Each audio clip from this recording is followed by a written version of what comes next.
Barebones here, and today I'm going to be taking a closer look on how I've been using Frosty's new recovery cancel tech. If you haven't seen Frosty's video yet, I definitely recommend you go take a look, as he covers a whole lot more than I will in this vid, and I'll put his in the description below. But I'm going to be showcasing some of the ways that I've been using it in particular, to give just an idea of two of the ways it can be used that I haven't really seen anyone else do it. So I'm going to be taking a look at two setups here, the Haldag and PSSS. I also want to give a quick shout out to my boy Rust Bucket. Thank you very much for helping me test all this, and if you don't know Rust Bucket, go and give his channel a look. He's got some great content. On the Haldag, you of course have four main moves: the running R1, standing R1, jumping L1, all one-handed, and the off dagger L1. And although the latter three pair very well with this tech, you'll see on the screen here that with the running R1, you can only cancel a single frame by switching weapons instead of moving. And when you do this, you're actually giving yourself a one frame slower two-handed running R1 on top of this. So you're not going to see me use the tech on the running R1 unless I just want to get a hit off and run back and two-hand R1 as soon as I'm out of range. In this clip, you'll see that I'm able to get right in the face of the second longest weapon in the game and get a hit off, and immediately I will two-hand the halberd, run back out, and then whiff punish the Commander Standard's R1 out of hit stun.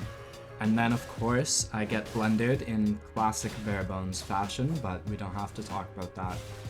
So the next thing I want to do here is show off some specific examples of how I'm using this tech and how I've gotten it to work consistently. It's near impossible to escape PSGS Vortex and then halberd R1 back in while they're in recovery, but it is very easy to get a roll catch if you can pressure that opportunity. Then next I'm going to show how powerful this is against mashing out of hit stun. Even with something like pikes, you can get a hit off and then run just barely out of their range in time to get a whiff punish. Now, the next thing I want to take a look at is some of the frame data on paired straight swords.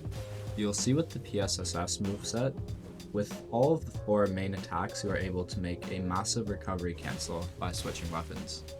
And what you'll see me doing on this setup is actually equipping 3 straight swords and recovery canceling as much as 90% of my attacks by swapping between these two right-hand straight swords. And the main reason I do this is so I don't have to claw when trying to chase down, because I have my pouch on X. But it's also important to note that you maintain the power stance moveset, as the jumping attacks on the two-hand moveset just don't compare. And the main way I like to put the tech to work here is abuse the fact that most players are way too comfortable with their PSSS spacing against someone who does not use this tech.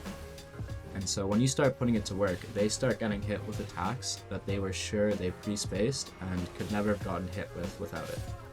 And this is, I think, the most valuable use case of this tech across the board. For example, if you've seen Frosty's video, you'll remember he showcased how you are able to escape a max range PSGS Vortex by two-handing out of hit stun and running back out. If you do this with something like straight swords, you're even able to whiff punish a Vortex that was near 100% safe for the PSGS player to quick poke in prior to seeing this tech.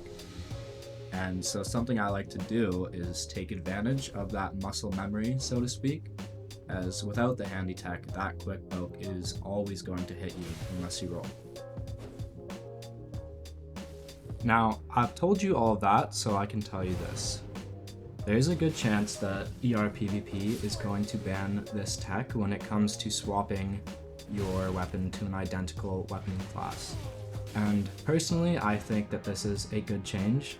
I think that the one-hand to two-hand mechanic, although somewhat broken, enhances the gameplay in itself and makes for a better viewing experience.